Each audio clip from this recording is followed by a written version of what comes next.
Здравейте и добре дошли. За тези от вас, с които не се познаваме, казвам се Славчо Нейков. Занимавам се с енергийни анализи и с енергийна политика от доста време. Днес съм пред вас в качеството на модератор на тази кръгла маса, която е посветена на една европейска директива, чието заглавие така някакси насочва вниманието основно към енергетиката, защото става дума за енергийните характеристики на сградите, но всъщност като всички директиви, които имат много същностно отношение към енергийната ефективност, е от категорията на хоризонталните, т.е. засяга много сектори. Фактически това, което трябва да имаме предвид в това отношение, че директивата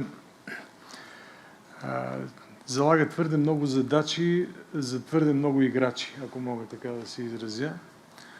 Държавни институции, местна власт, бизнес, анализатори, наука, естествено неправителственият сектор и той има своето място и не на последно място има изрични задължения, свързани с комуникацията с обществото, за какво точно става дума и какви задачи има в това отношение. Тоест, става дума за една многопластова директива и въпреки, че относително в времето все още има някакви срокове, така има аванс, тези срокове в енергетиката са, както обикновено, минават много бързо. И аз съм изключително благодарен на нашите панелисти, които приеха поканата, защото честно казано мисля, че едва ли има по-добър екип от панелисти, представляващи различни гледни точки. Господин Ивайло Алексиев, който е изпълнителният директор на Агенцията за устойчиво енергийно развитие, господин Таско Ерменков, който сега е член на КЕВР, обаче да го издам, освен че е политик, той е бил също така и директор на Агенцията за енергийна ефективност. Всъщност ние се запознахме с вас в това ви качество преди има-няма четвърт век. Да, също така много се радвам, че има представители на бизнеса, господин Станислав Андреев от N-Effect. Всъщност N-Effect, като се каже N-Effect, става дума не само за бизнес, става въпрос и за много голяма анализаторска дейност. Една от структурите, която е един от пионерите, свързани с темата за енергийна ефективност за всичките аспекти. И не на последно място, Калина Цолова от Центъра за изследване на демокрацията. Вие знаете, че Центърът има изключително широка аналитична дейност. По някой път са малко по-политически ангажирани, отколкото така, моя вкус предполага. Но хубавото е, че ще имаме възможност да чуем най-различни коментари и мнения в това отношение. Чисто организационно, двама от панелистите ни имат по една презентация и след което, разбира се, всички ще имат възможност да изразят становища и коментари по темата.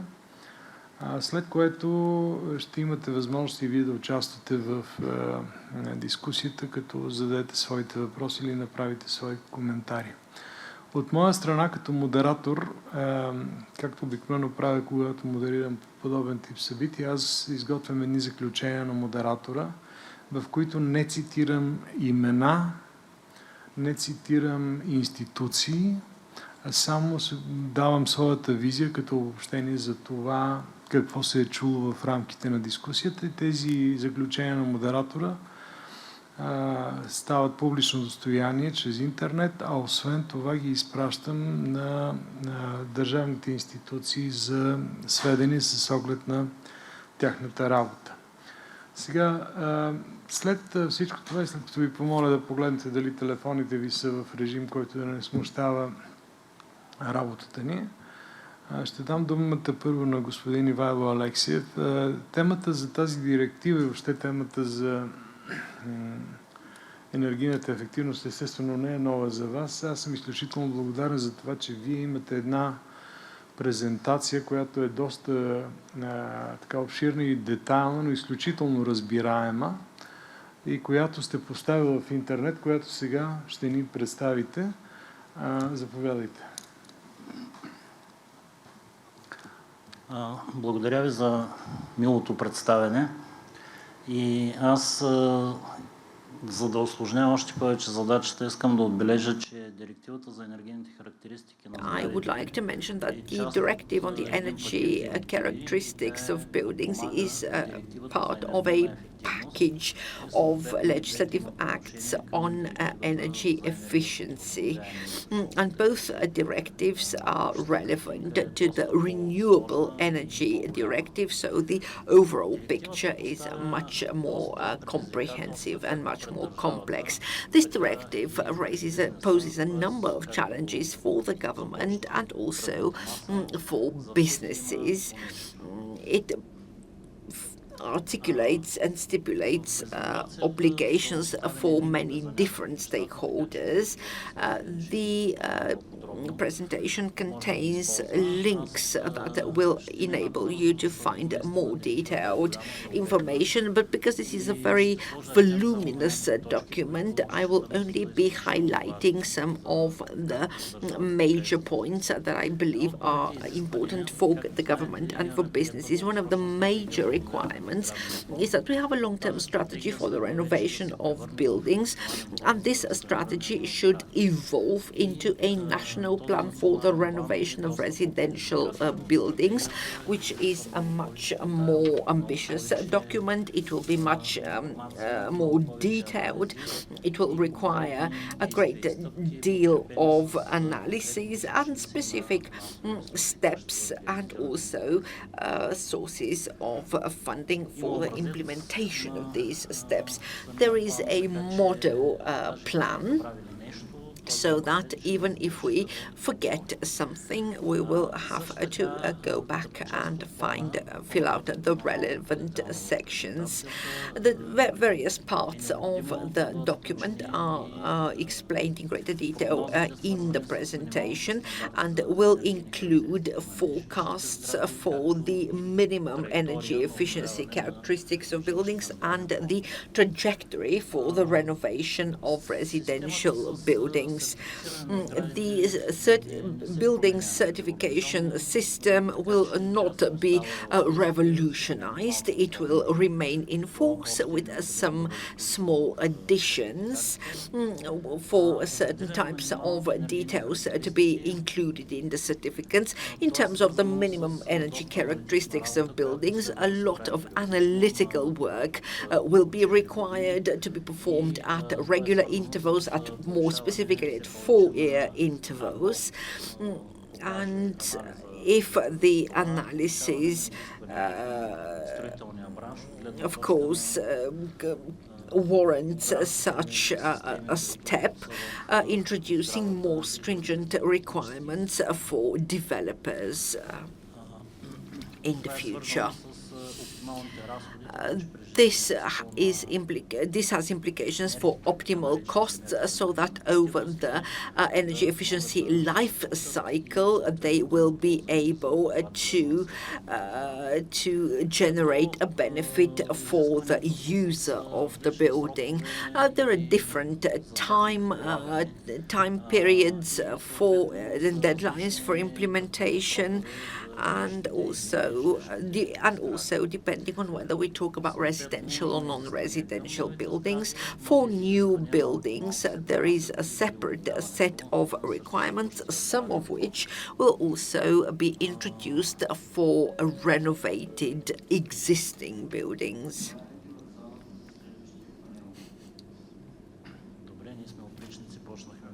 Okay, apparently we have started earlier than we were supposed to.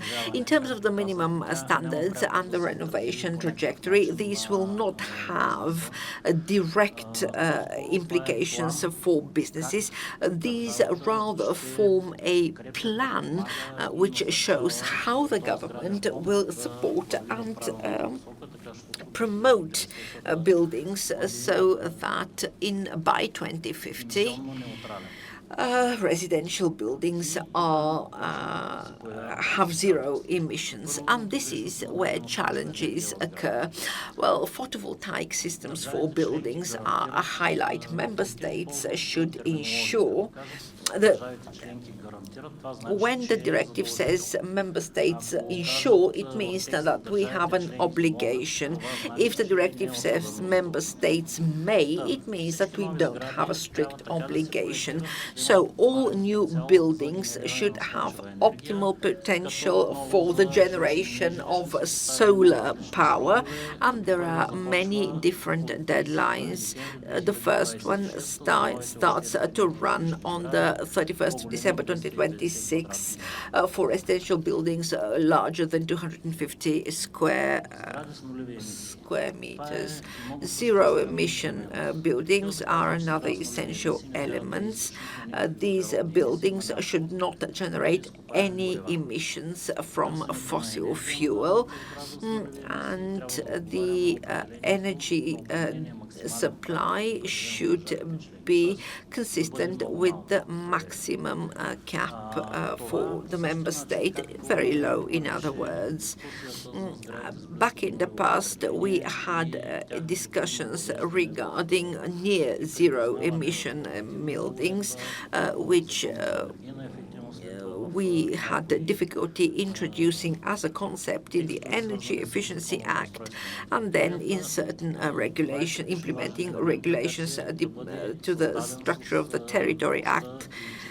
Here, we need to listen to the opinions of businesses and many other stakeholders in order to ensure that the concept is feasible, achievable, and to also make sure that we have taken into account the lessons learned from the poor implementation of the requirement for near zero emission buildings. There is also a scheme according to which passports shall be issued to buildings to reflect their renovation. It is non-mandatory or voluntary scheme currently, but I'll later talk about another voluntary scheme, voluntary in the past, that became mandatory now, so we may expect that this will follow the same development. There are many requirements related to the technical installations, and they have to do not only with the temperature in the building, but other elements as well, such as carbon dioxide, monitoring, and other requirements. We also have certain thresholds over which these things and criteria become mandatory, over 290 kilowatts for certain installations. There is also another very important component, and it concerns the fact that buildings must have management and automation systems that would allow communication with related systems and other equipment in the building, which must be operationally compatible with other systems, and irrespective of the protocols used. I will come back to this element. It is very important indeed. Sustainable mobility infrastructure is the next point, and this article contains requirements related to charging stations, parking facilities and areas connected to charging infrastructure, and this cannot happen without the technical capacity and the network being in place to support those charging stations. There are also a number of requirements and incentives in respect of such technical solutions which can communicate between each other and work both ways. In other words, smarter buildings are encouraged, and installations that would allow buildings to become smarter are also encouraged. Now let me just go back to the previous slide. The previous slide, which you see now, has to do with preparedness for intelligent management and assessment thereof. This would allow us to assess how intelligent installations are and how they can communicate between each other. This goes back to what I already said in relation to the previous slide. After 2027, this will be mandatory for non-residential building with installed power of over 290 kilowatts. What is the objective? The objective is to make sure that a building can function as a well-synchronized mechanism with all and talk to all the measures, the networks that it is connected to. First of all, the electricity grid, because this will be the easiest one to upload, but all the other networks and grids will follow. Why am I saying this? Because things are very interconnected and quite complicated. If you construct a building which meets all the requirements I have already mentioned, but it does not have this capacity to communicate and be linked to all these networks, then you would not have reached the requested results or targets, and this will have a number of consequences. This was the last point I wanted to talk about, but there are many additional factors related to people who are going to make this happen and build this in the construction sector with trainings and upskilling and, of course, financing, which will make it possible to do all these wonderful things. This was it from me, just very briefly. Thank you very much. Just a few questions I would like to ask in order to clarify some of the issues that we're discussing here today.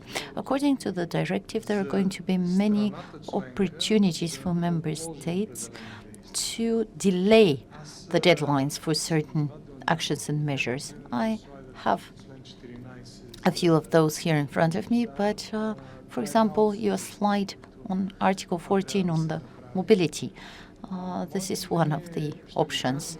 I'm going to tell you my opinion, but I would like to hear your opinion as well. I think our country needs to use all the opportunities to delay the deadline, to prolong the deadline, because before we start to implement anything, we have to have a very clear, detailed and proper analysis what all these steps will require in terms of legislation, administration, construction and financing. This is one of the issues I wanted to ask you to comment. The other issue that relates to the implementation of this directive has to do with the role of local authorities in this process. I would like to ask you to comment on this as well, because at the end of the day, Brussels has laid down certain rules, and now we have to implement them. We have to transpose the directive and implement the rules. My question concerns the role of local administration. I think it has a central role to play. This is why I would like to ask you to comment. We have also regulation-related problems and questions, but I'm going to pose them to the regulator. This concerns not only electromobility. Wherever directive allows certain flexibility or different forms of derogation or having flexible deadlines or putting them off for the future date, I think we should use this. I think we still don't have too much impetus in this sector. There are some problems which are caused by the fact that programs start and finish. There are some backlog. The administration really needs to gain momentum. And I think we should use all those opportunities as soon as we have the administrative capacity to do so.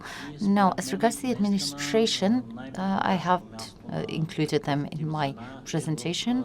There are a number of provisions related to setting up one-stop shops, and I think the best place to locate this one-stop shop would be at the local administrations because, first of all, they are closest to the public, and also because they have municipalities and administration have a lot of buildings and they have to manage them.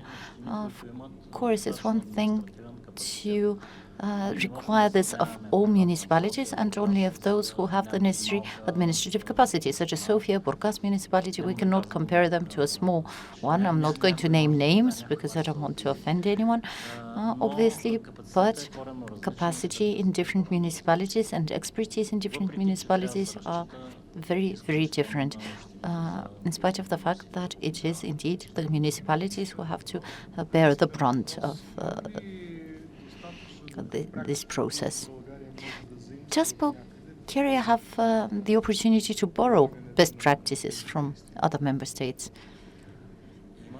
There are many best practices in this field, and I'm sure that colleagues from the NGO sector can tell us a lot on this topic. There are many practices also such that have to do with business models. Of course, without the help of the government, this will not and cannot happen. But there is a lot of field for collaboration between government and private consultants, and in many states this has been very successful. Now I'm going to give the floor to Mr. Tasko Ermenkov, who is very knowledgeable in the field of energy. He's also a politician, and this is important for us because we'll have to amend legislation here and there at some point. And now he's also a member of the Energy Commission, energy regulator. Now, in addition to what you are planning to talk to us about, we talked about network infrastructure, and this obviously costs money. I would like to ask you to comment on the following. The directive gives us a framework telling us we have to have a certain number of charging stations in certain facilities. What's going to happen if nobody's using them? But what happens if they're not being used? We're going to have them in place. What happens? Thank you, Mr. Neikov. First of all, I would like to say that this directive seems to be quite far removed from the functions of the regulator because it concerns mostly characteristics of buildings, constructions, and so on. But it all comes down to the way and the price at which this will be achieved. And this goes back to the energy sector, because we can do anything and everything, but if we don't have energy, or if this energy is too expensive, nothing will in the end be achieved. So what our Commission could do in order to support the implementation of this directive includes regulatory market mechanisms and coordination with other competent authorities and stakeholders. The new setup of the Commission will try to be more interactive. And proactive. We're not going to wait for the problems to occur and then try to solve them. We are going to try to forecast developments and react in advance. What could we do? We could encourage energy effectiveness investments through energy communities that will make relevant investments. Here, in parentheses, I would like to remind you something that you already mentioned in the beginning. Maybe it is important to say, if we're going to talk about energy efficiency investment, they must meet 4 requirements. Otherwise, they're not energy efficiency investment. Otherwise, they may or may not be related to energy efficiency, but they're not energy efficiency investments per se. So I'm going to remind you what they are. First of all, reducing, if we're talking about buildings, we are talking about reducing the energy consumption. The second, and I remind you, I said we must have cumulative effect of the 4.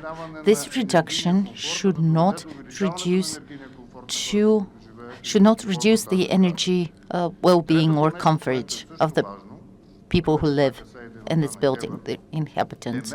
The third requirement is to make sure that the measures that are financed should be financed by the money which is saved from energy costs.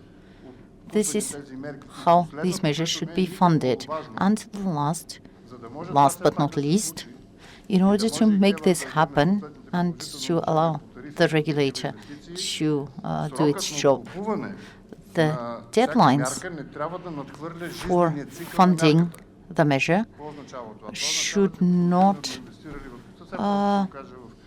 go beyond the life cycle of the measure. For example, what does this mean? If we have made investments to insulate the building, the money must be recovered within a period of 10 years, for example, which is the life cycle of the given measure. Otherwise, we would not be talking about energy efficiency investment. And this is not an easy job. Another thing which we can do is to encourage decentralized production of electricity by support in several areas, including reducing the administrative burden, encouraging consumers to install heat pumps or thermovoltaic installations. We are going to try, as I already said, to reduce the administrative burden for such processes, and we are also going to support the development of a regulatory framework for energy communities and active consumers, because we can't talk about zero-emission buildings if we do not have energy communities or active and proactive consumers. Because it's very easy to talk about a building standing in the middle of the field. It's very easy to make sure that it's a zero-emissions building.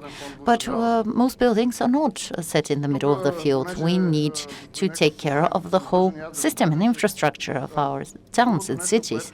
Also mentioned by Mr. Neikov, something very important related to the implementation of market and tariff measures to encourage different businesses to enhance their functioning through digitalization and network infrastructure, because without this we cannot manage energy consumption and we cannot achieve zero emission in a given community, whether it be a building or several buildings.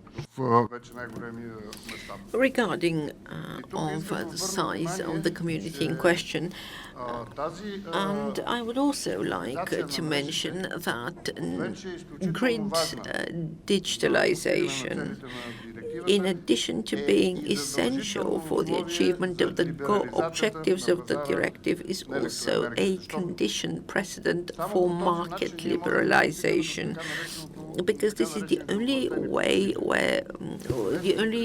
we can achieve the task of empowering users who can manage their consumption, who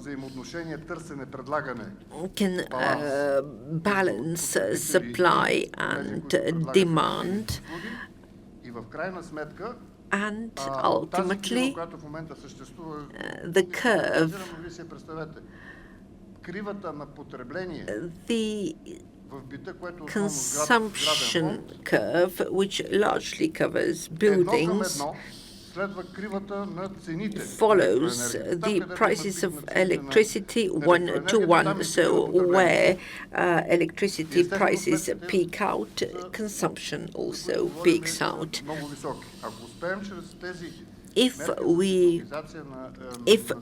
by taking these digitalization measures, smart metering devices, substations, and so on and so forth, if we manage to change consumer patterns, the security of energy supplies will be much higher. There will be no or much lower risk of system breakdowns and so on and so forth. But if you have any questions, I'm here and I will address them. I will start with the general points, the liberalization of the market, the link to the grids, digitalization, and the development of the digital infrastructure.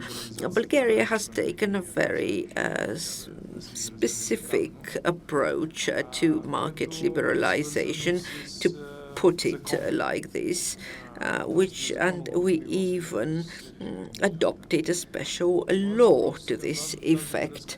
So my question to you in this connection is, what does the regulatory body intend to do to promote these processes of digitalization? Because you can actually, you have legislative initiative, unlike many other regulatory bodies, but what you do is develop draft legislation, submit it to the Council of Ministers, and then the Council of Ministers, the government, tables the draft to Parliament. So which of these steps do you intend to take, and what time frame do you envisage? And my second comment relates to, I would like to congratulate you because the new members of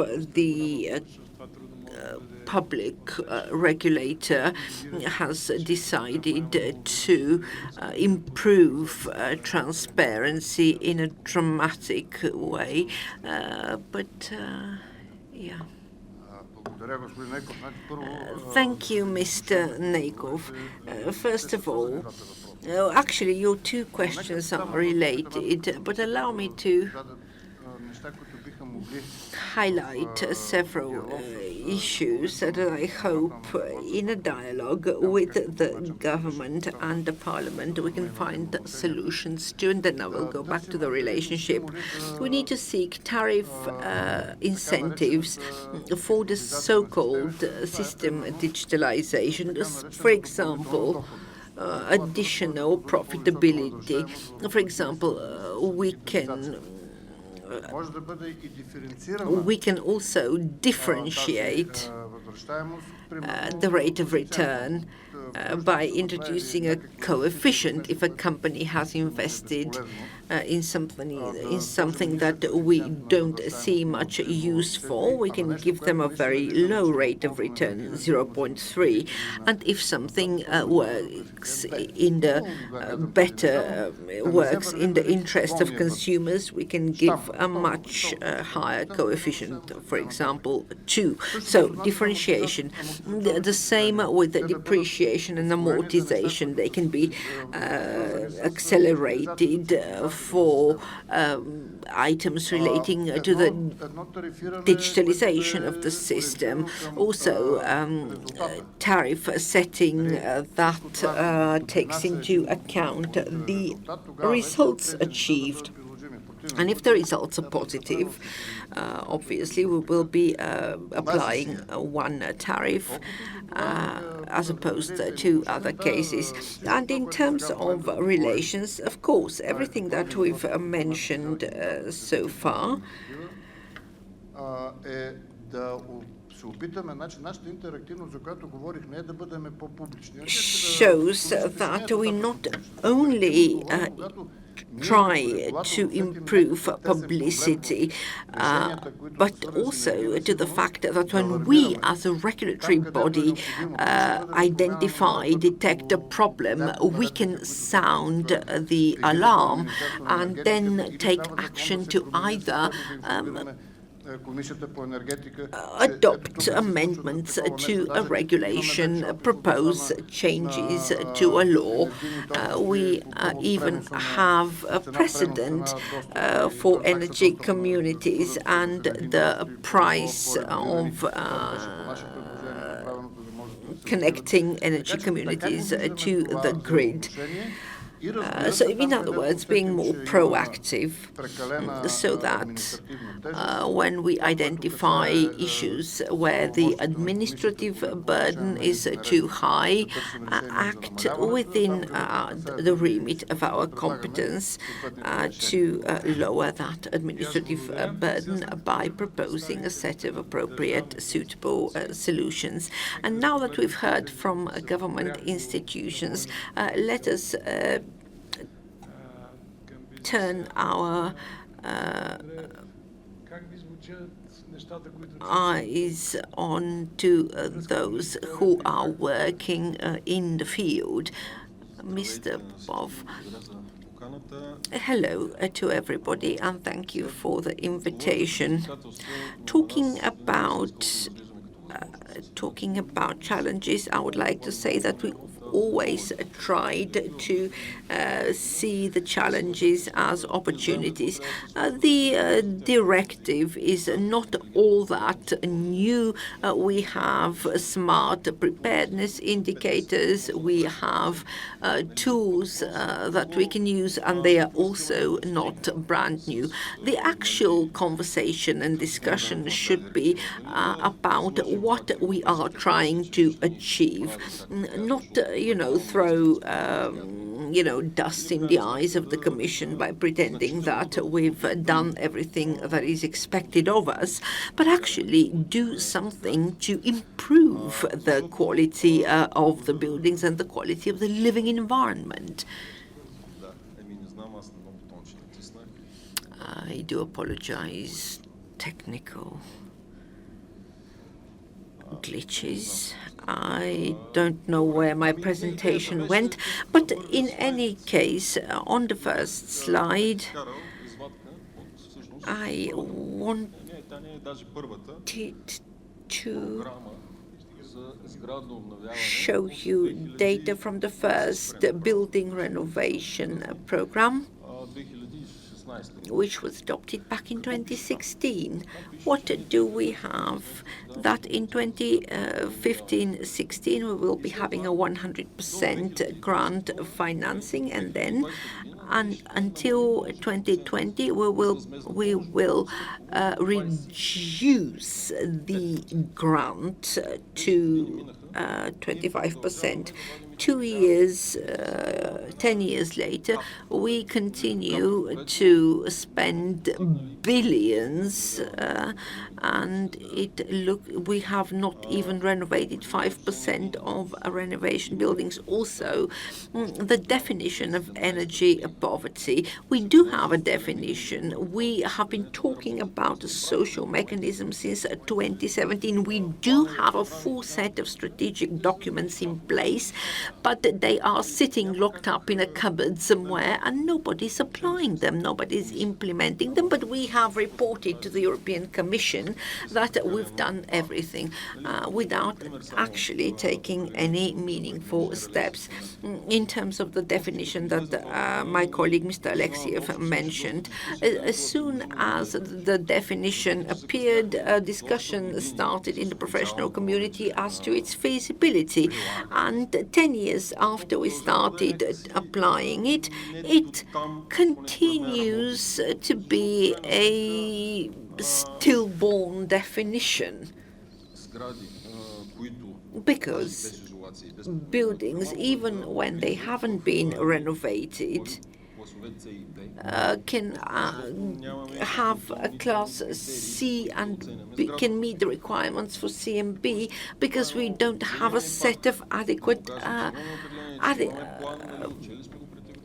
additional criteria. Again, it's just a way of, ticking off boxes. We are just, slapping on thicker external insulation and maybe buying better quality window paneling, but that's all that we do. An analysis conducted in 2023 on the basis of all energy audits conducted, it tells us that in 2020 we had an assessment on the optimal levels of renovation, what you see in red, and here, and we have recommended measures, which means that there is no, we have create the performance gap. There is no link between the optimal levels and what we've actually achieved.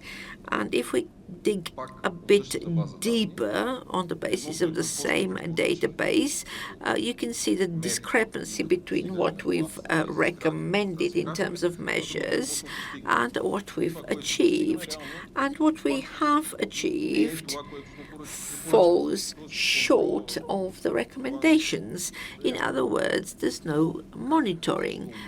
Why are we renovating buildings is something that is a question that remains without an answer, and ultimately means that we are not disbursing the available funds in an efficient manner to achieve a higher standard, energy standard.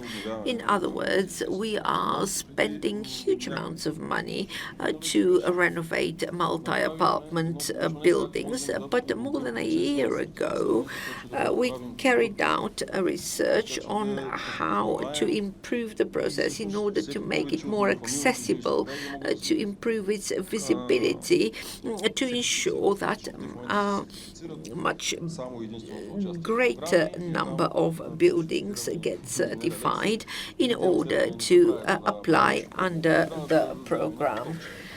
In other words, people do it simply because they need a certain number of points. I talk about the energy audits. What in orange you see what our software currently does, and in purple, you see what the software may do, particularly if we want to avoid this manipulation of end results.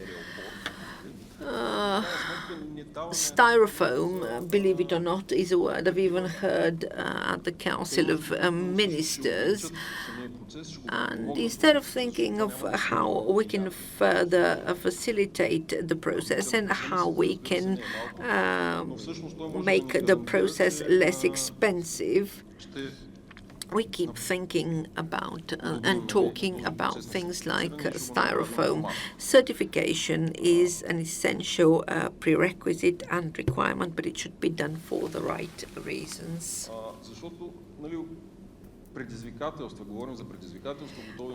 Because we are talking about challenges, and all this, including the indicator for smart preparedness and the assessment of the internal microclimate, can be integrated in an energy audit and can be applied literally tomorrow if we invest in software rather than styrofoam. And lastly, in order to achieve scale, we need the competence and the knowledge that we mentioned. We have roadmaps. We had a roadmap until 2020. We now have a roadmap for the period until 2030. Nobody's ever looked at them after they were officially adopted. And Who is your question addressed to? Is it the Ministry of Education and Science or someone else? So we've actually been working very actively together. We managed to develop many materials and training aids and put them into circulation, but we need to have many more institutions on board, such as universities, higher education facilities, to be brought on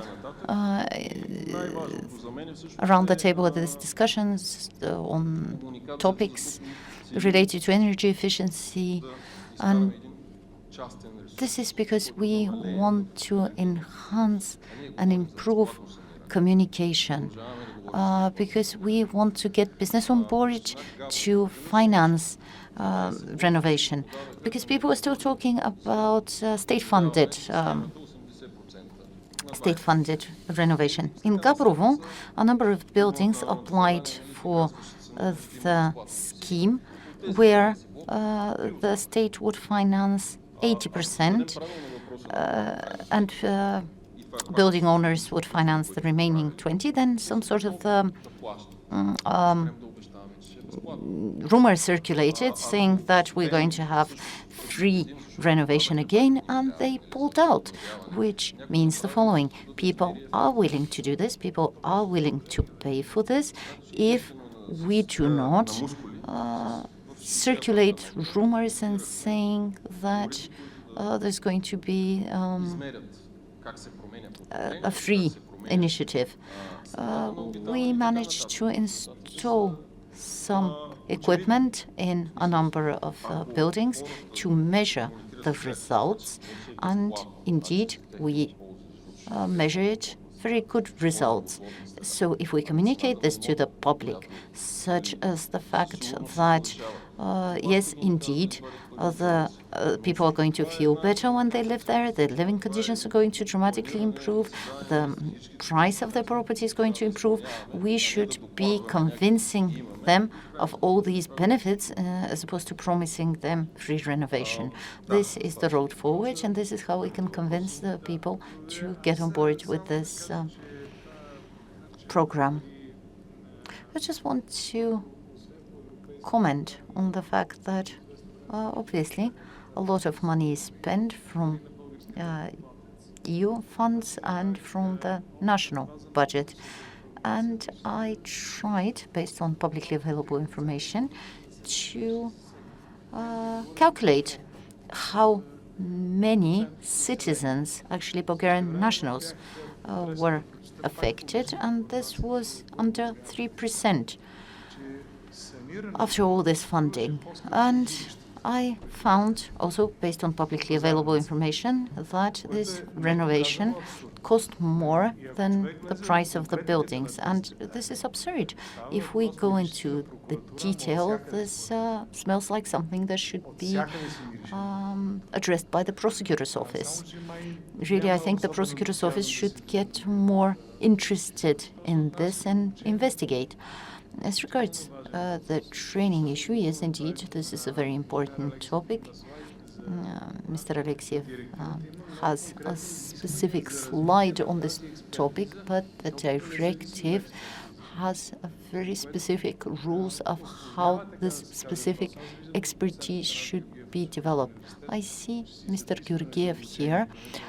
He's a representative of the Sofia University, and he teaches related subjects. I see he's taking notes very carefully, but apart from individual universities taking measures, we must have a nationwide program to ensure this type of education. Now I want to give the floor to Kalina. On behalf of the Center for the Study of Democracy, you have written reports on this over time, numerous occasions, discussing issues such as energy poverty and others. Please tell us your point of view. Thank you very much, Sławczu, and good afternoon to everybody. I'm going to try to talk about policy recommendations because we have published many policy briefs and other publicly available documents on this topic. And personally, I would like to focus on two examples or two projects that we will very shortly complete with the participation of some of today's participants. At the beginning of the year, together with the Ministry of Energy and AOR, we started a very big initiative aiming to fix or to target the regulatory framework so that energy communities could be introduced in legislation.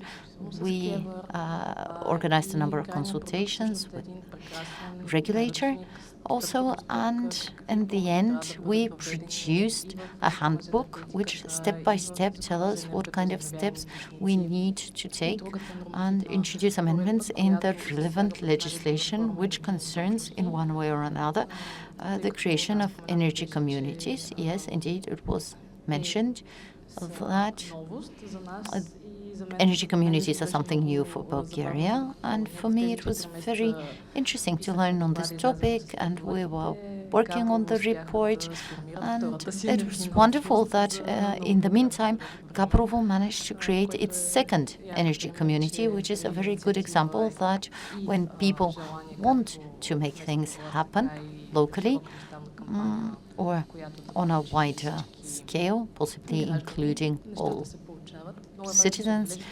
and the wider community, things indeed can happen. Stanislav maybe can add something, but just on the topic of the energy community in Gabrovo, I'd like to mention that people outside of Gabrovo are also involved, so each and every one of you can join if you're interested to see how they're moving forward.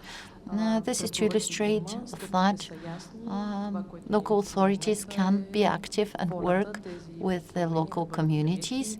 Now we have outlined a number of steps that need to be taken, and we're waiting for the political willpower and commitment to make this happen. We are here for you. We'll be very happy if such amendments are indeed adopted.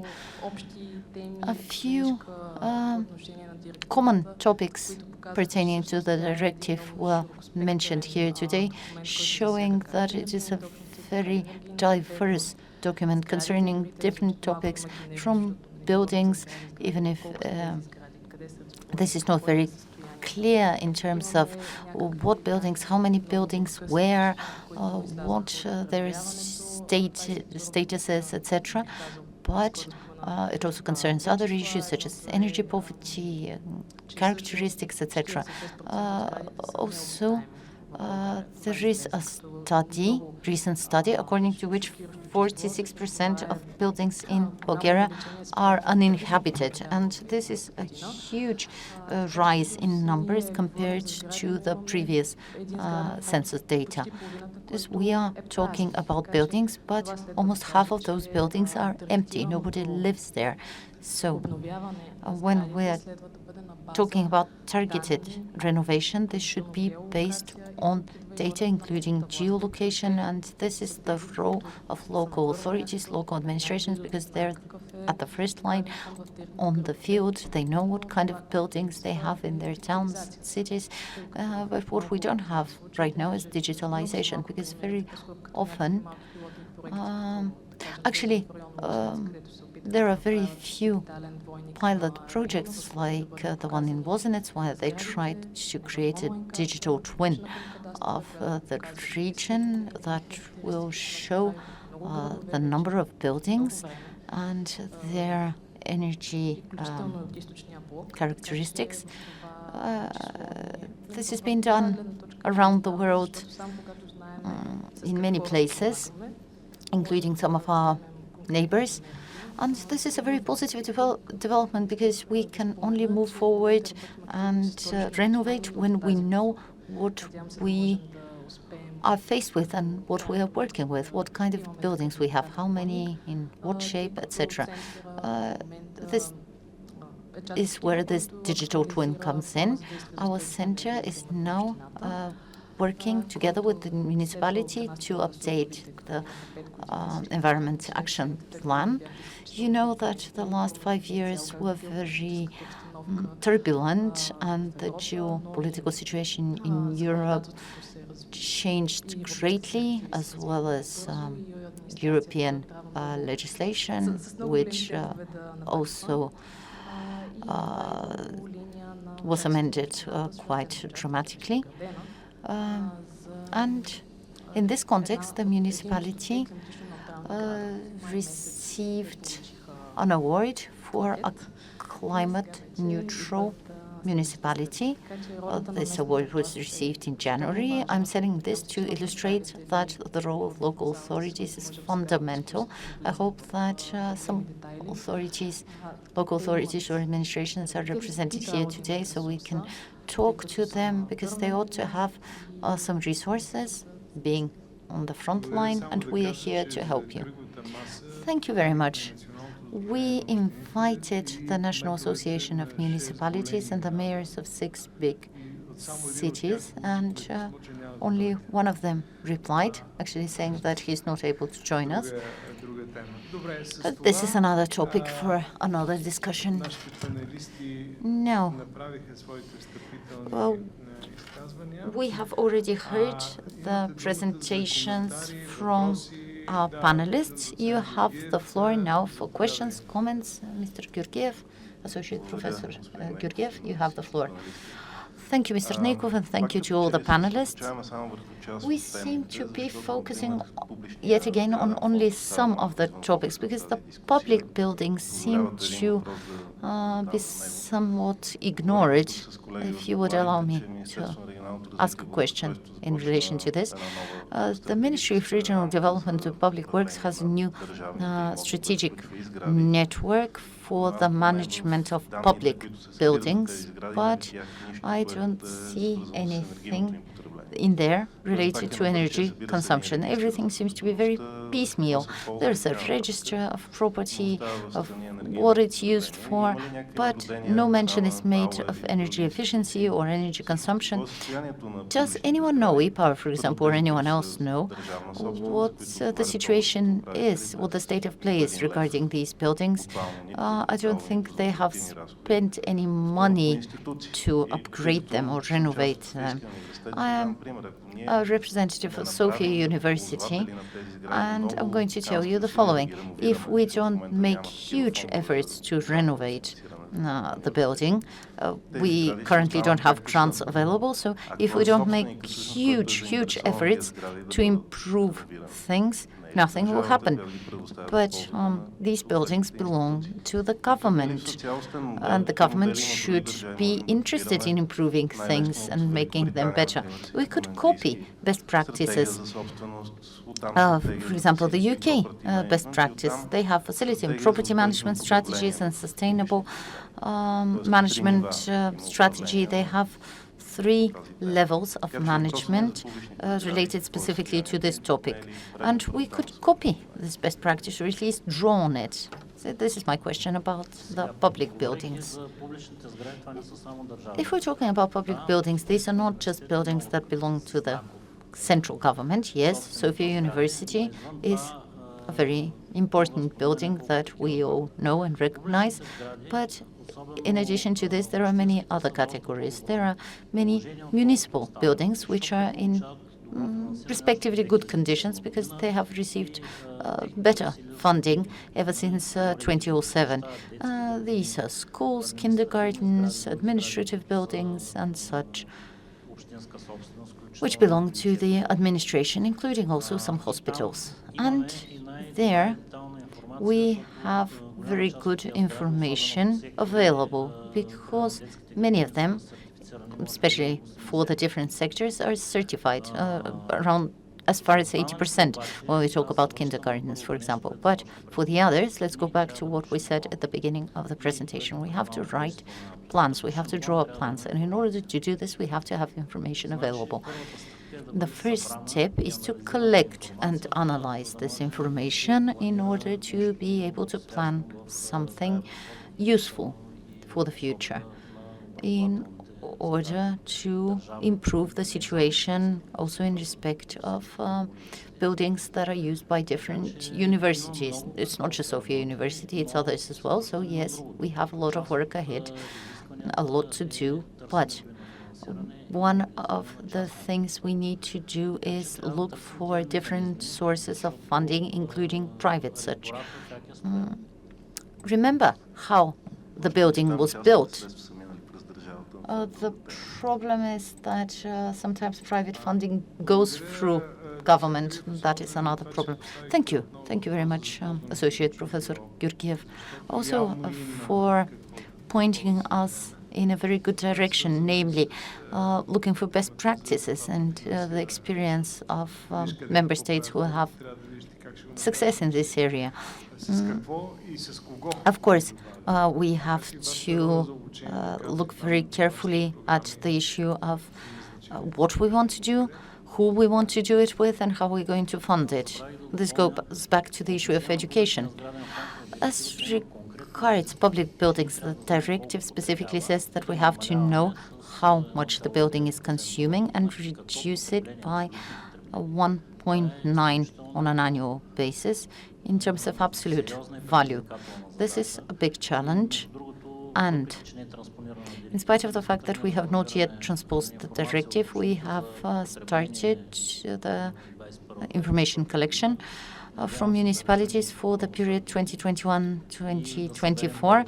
I hope that they will not be very mad at us and will give us the requisite information. Thank you. Do you have any more questions or opinions? Yes, you have the floor.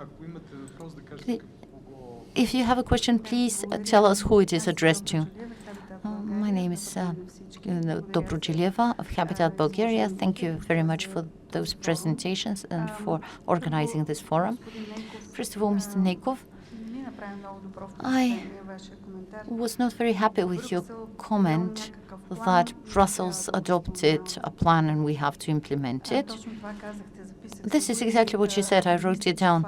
I don't think that this is a productive way to talk about our policies, because these are indeed our policies. This is not the policy of Brussels. This is a policy that is there to protect the whole of the European Union community. It's not just some nonsense somebody made up somewhere. We are talking about specific climate targets, commitments that we have all undertaken, and everything that we're doing with this directive is geared towards climate neutrality by 2025. I'm sorry, I don't mean to sound disrespectful, but I don't think that we should be speaking in this way at such a forum. Excuse me, I said quite the opposite. No, this is what you said. I wrote it down. I'm sorry, but Mr. Neikov said, let's see what things are urgent, what measures are really urgent, and what we have to do now and what we can postpone so that we can do things properly. Okay, I may have misunderstood. Now, my question to Mr. Alexiev has to do with the national plan, which you mentioned, and my question is the following. Have you already started working? Because 31st of January is the deadline for the draft action plan, and we all know that strategic planning takes a number of steps and stages where we are, where we want to go, and how we're going to achieve this. Obviously, we're at the state of play. We are collecting information, as you said, but how do you see things progressing in terms of timeframes and deadlines? I suppose you're going to have public consultation. And I have one last question to Mr. Armenkov, who said that the regulator will try to encourage renewable energy sources in buildings. Did I understand this correctly? To make sure that... Yes, indeed. Indeed, the regulator will try to reduce the administrative burden in order to encourage people to choose renewable energy solutions as much as possible. I have a question related to photovoltaics that are installed on terraces. We tried to initiate amendments to the legislation in order to make this possible. In Germany, there are over 2 million such devices, and there are even some municipalities that subsidize this. In Berlin, this is a subsidized initiative. Whenever households want to install such photovoltaics on their terrace, they are subsidized, and we tried to make this possible in Bulgaria. These are plug-in photovoltaics, and their idea is to use electricity for the purpose of the household, and the energy which is not used, it can be fed into the electrical grid. In Bulgaria, you would actually have to pay for this surplus, and we want to change this in order to encourage households to introduce such very easy solutions to use renewables in buildings. I'll start with your second question. Regarding the relationship between households and electricity companies, will be seeking ways to ensure that everybody wins without causing problems to the balancing market, which will deepen other problems relating to the supply of final consumers. Concerning how the surplus energy, the cost of surplus energy is charged, we will have a look and try to find a way that is sustainable, so that we can indeed make this option more accessible. But this again requires grid digitalization. Regarding the plans, the agency is not directly responsible for the development of the plan. We are in an advisory role. We sometimes provide analyses. What we are currently trying to do is make an inventory of all information that is currently available to us. But should the Minister of Regional Development and Public Works then be directly responsible? Do you know which is the institution responsible? The transposition of the directive is a direct responsibility of the ministry concerned. So these are two parallel processes, so to speak. Thank you for the presentations. My name is Kristina Zilegarska. I represent Titan in Zlatna Panega. I have several questions relating to the state policy on the implementation of the directive. The first question relates to the financing of the implementation of measures. You said you are currently working on a plan, but have you carried out any analysis to find out which actor, which player is going to be responsible for financing which measures? Do you have at least an initial breakdown? And the second question concerns the link between the directive and ETS2. You said that you will try to postpone the start of the implementation of the directive, but what implications will this have on the implementation of the trade with emissions generated by the buildings. And my third question concerns the use of construction materials in the context of implementation of the directive.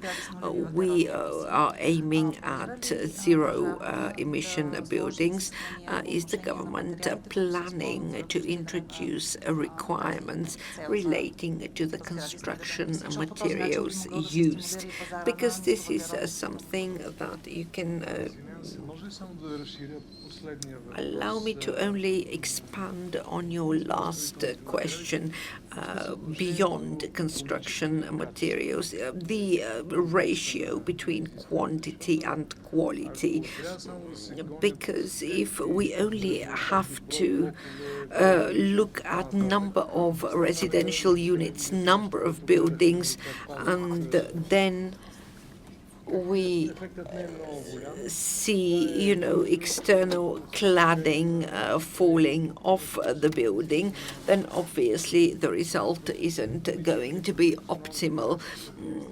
There should be requirements for the characteristics of charging stations and so on and so forth. What should be the main focus here? Allow me to first of all say that none of these questions are for me, but I will try to address them. Concerning financing, yes, this should be a part of the plan.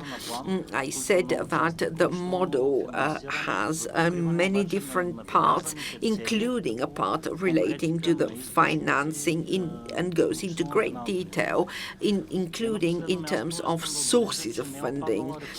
Also, the reform, which is going to see the creation of a national decarbonization fund, is still on.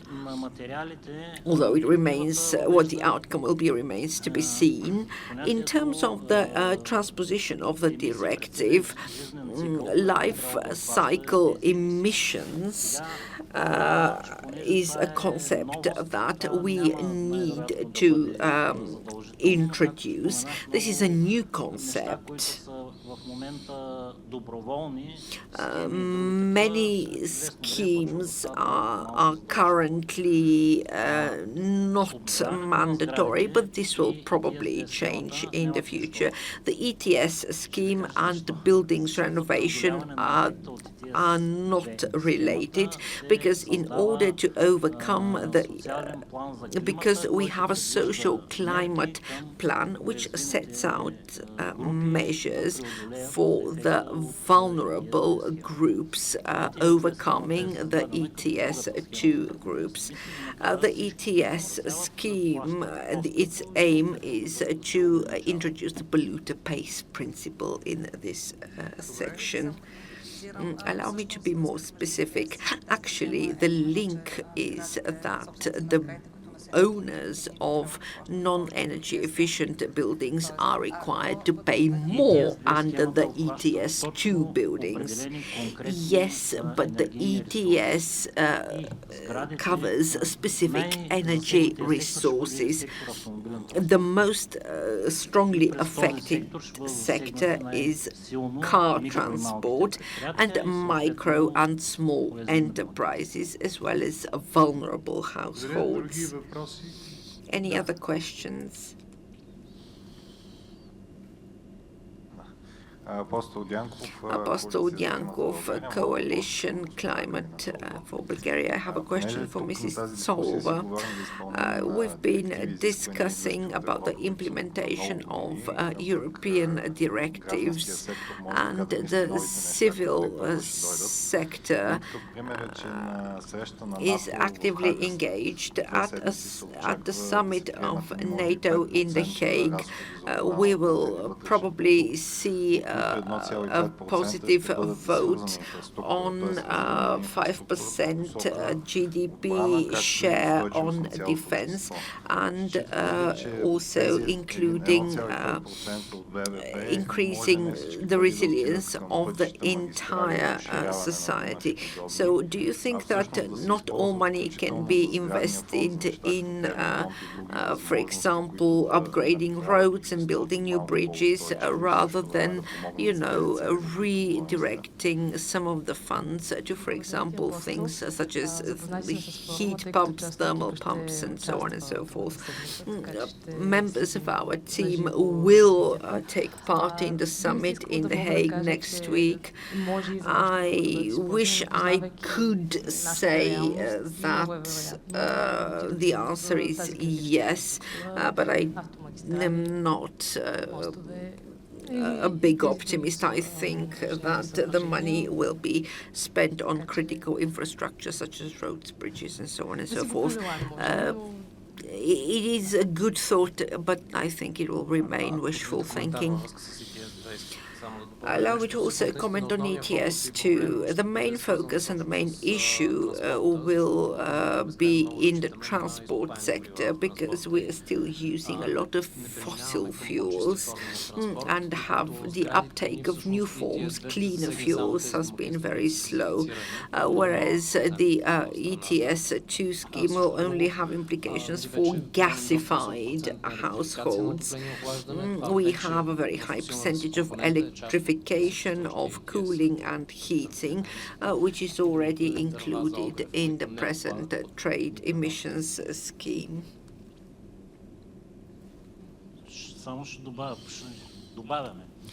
Okay, wood for burning will probably be affected by the forthcoming amendments to legislation on biomass. Allow me to make a comment. We know where part of the social climate fund will be spent on new trains. So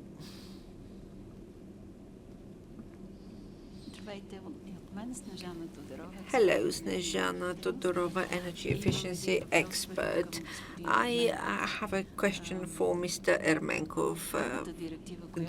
The other directive on energy efficiency, we have it firmly underlined that energy efficiency comes first, and everything that companies will do should be done through the prism of energy efficiency. Are there steps that you are already considering, and how can you influence this process? And my other question is for Mr. Alexiev, and it relates to setting the minimum standards for the energy characteristics of buildings, which should be consistent with the notion of optimal costs. My colleagues have already mentioned this, but I would like to know to find out what do you mean by optimal costs? Okay, maybe one more question, because afterwards we need to conclude. My question is also from Mr. Ermenkov.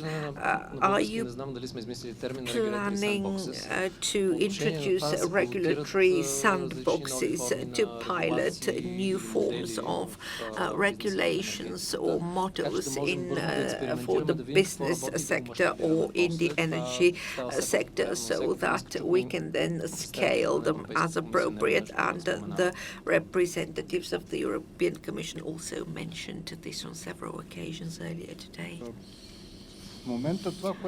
At the moment, what the Commission for Water and Energy Regulation is considering and believes is fundamental in the context of the directive we are discussing is to hold meetings with each of the electricity companies on the introduction of smart meters.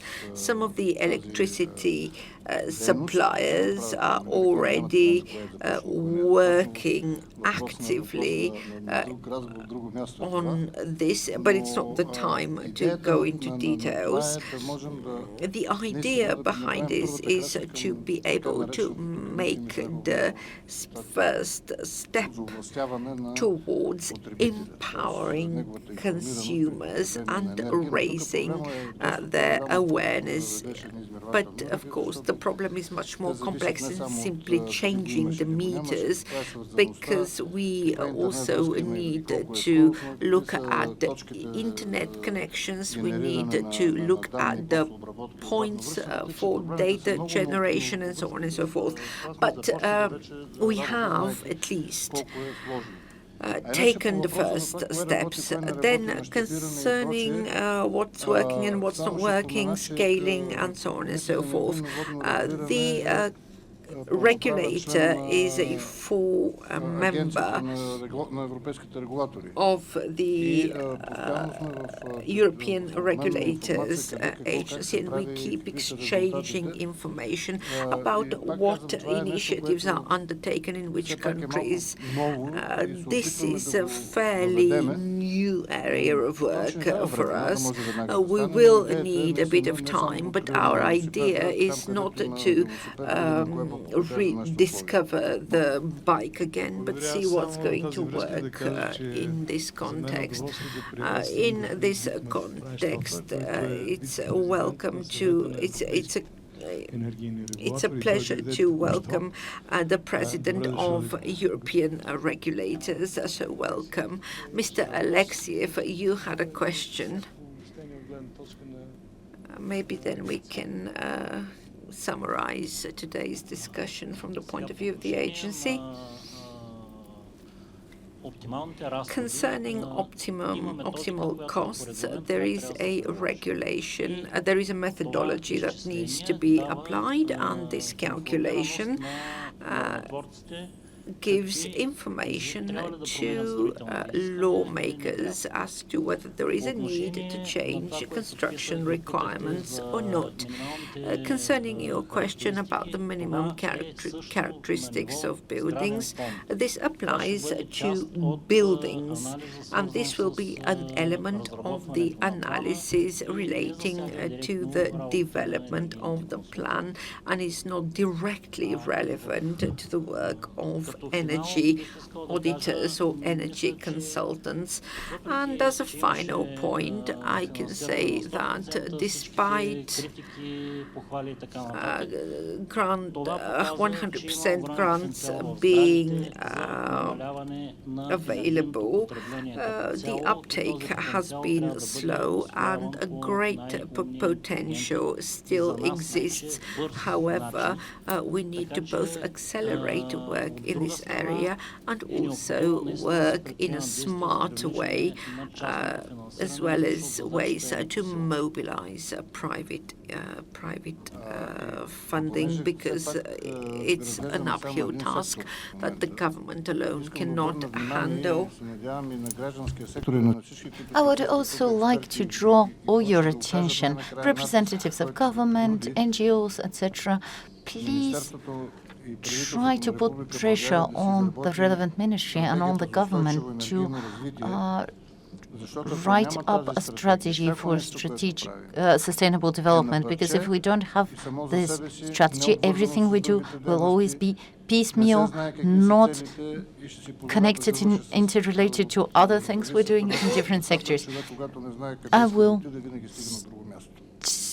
conclude this by saying that if we don't know where we're going, we will end up somewhere else.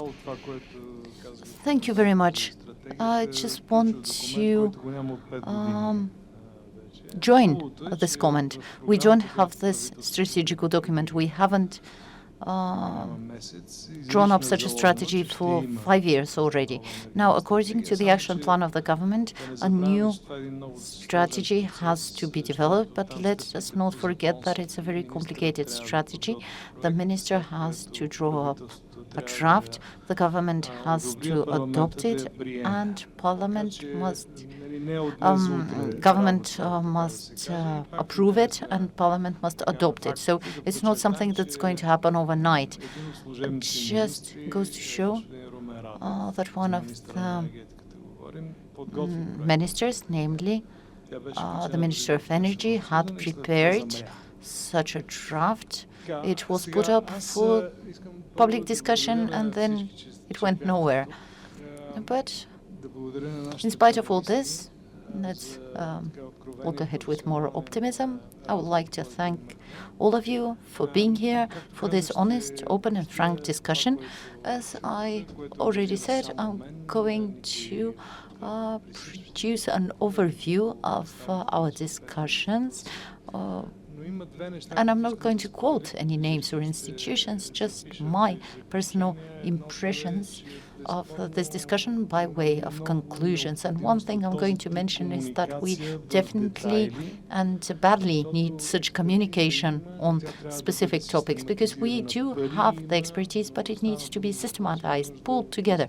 We do have money, but there's not probably enough information, clarity, what kind of fund could be used to finance certain activities, what kind of budget lines could be employed, etc. Also, the directive itself is very detailed. There are many issues, such as charging stations, construction materials, energy infrastructure, even those power generators we mentioned that could be installed on balconies.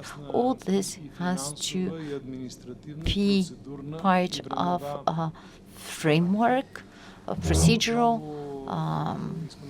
time frame, including procedures, time frames, responsible institutions, budgeting, funding, etc. And as I already said, within this directive and the respective timelines, I think we should try to choose the best possible deadlines and timeframes that are possible within the rules of the directive, thanks to the interpreters and everybody who helped us. Because you said to slow down and to delay. Okay, delay is not bad, but within this time we have available to us, let's get ready, let's take the necessary steps, so let's not be delaying forever, because sooner or later the deadline will be there, it will arrive, it will find us unprepared. We may delay the deadline, but we should start acting now. Yes, this is exactly what I meant. Maybe I'm not expressing myself clearly today. This is what I meant. The NGOs and the NGO sector is putting pressure on the government. We're very vocal, but I guess this topic is not really a priority still. We saw last month that when there is enough pressure, money will be found, as was the case with the bus drivers' strike. Thank you very much. All the best. And I hope that we'll meet again. And I hope that you will enjoy the rest of the Green Transition Forum. Thank you.